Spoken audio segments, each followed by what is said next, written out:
Good morning, everybody. Welcome back to another installment of Scott's Selections here for Wednesday, January 27th. Before getting today's play of the day, a quick recap of what happened yesterday. We ended up having a very nice day all around. On the solo video, we ended up winning with Richmond minus 10.5 and minus 115 on BetMGM. Line climbed up to around 12.5. Really didn't matter. Richmond won by 20 plus.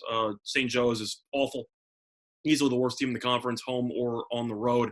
And Richmond was very eager to get back on track after losing to LaSalle over the weekend. So really nice, easy winner there. Then in the joint videos, I gave out 4 more plays. Gave out the Rockets minus 3.5 against the Wizards at minus 113 on Bet Online. They ended up winning by double digits. The Wizards were missing too many people for COVID, so I wasn't surprised this game turned into a rout. Gave out Oklahoma plus 4 against Texas at minus 110 on Bet Online. Texas without a head coach was concerning, and missing a couple of key players, Oklahoma was able to win outright. Gave out Auburn minus 2.5 and minus 113 on Bet Online. Mostly just based on a trap line spot. Thought Auburn would get the job done, and it won by 6, I believe. And then the one play I ended up losing was North Carolina and Pittsburgh over 145 and minus 115 on Bet Online. And that was a pretty bad beat. Needed 7 points for a push in the final 3 minutes and got 2. So, yeah, game ended up falling under. Ended up going 4-1 overall for plus 2.53 units. So a nice day, and hopefully that carries over into Wednesday. And for today's solo video for the play of the day, we're going to be looking at a team that we've mentioned in the past couple of years, going to be the Citadel, as it ends up taking on Wofford. And for this game, we're going to be doing something a little bit differently than what we normally do. We're going to be taking the first half over at 77.5 at minus 105 on Fox Bet. The time recording of 2:45 a.m. Eastern time. Now, I know a lot of you expected me to take the full game when you heard the Citadel. However, there were a couple reasons why I like the first half in particular. So I'll go through them right now. First of all, the Citadel, of course, everyone knows that they play at one of the fastest paces in the country, has been the case for several years. Citadel currently ranks second in the entire country, according to KenPom, in adjusted offensive tempo. Now, that has translated really well to the first half, as 6 of the Citadel's last 7 games have totaled at least 83 points in the first half. Now, Wofford has faced 2 teams within the top 65 in adjusted offensive tempo in conference play. Played against Samford, who ranks 13th, and played against Western Carolina, who ranks 65th. And both of those games have totaled at least 87 points in the first half.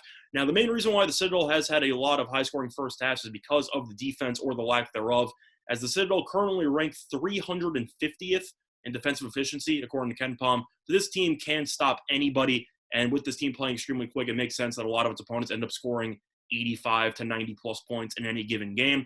Wofford, though, defensively not that great, ranks 178th in defensive efficiency. So, of course, it's not as bad as the Citadel, but Wofford has had some issues stopping opponents as well. I think that could lead to a very solid first half in terms of scoring. But looking at the actual stats for both teams in the first half, you can understand why there should be a lot of points expected. The Citadel currently ranked 9th in the entire country with 40.9 first half points per game.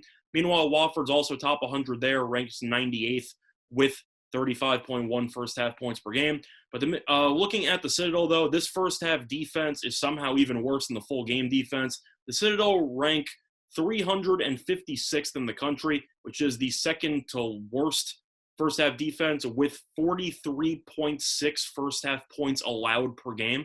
Now, the Citadel, once again, are averaging 40.9 first half points per game, and they're allowing 43.6 first half points per game, which makes complete sense of why this game should end up breaking the 80s in the first half. Meanwhile, Wofford in the first half is also underwhelming defensively, as it ranks 210th with 33.9 first half points allowed per game. Just a quick recap on all the reasons why I like the first half over. Citadel, of course, play very, very fast. I think it'll speed up Wofford. Wofford seems to, even though it plays generally slowly, if you look at its overall pace numbers, seems to play a little bit quicker in the first half of games before slowing it down in the second half by trying to play more ball control offense.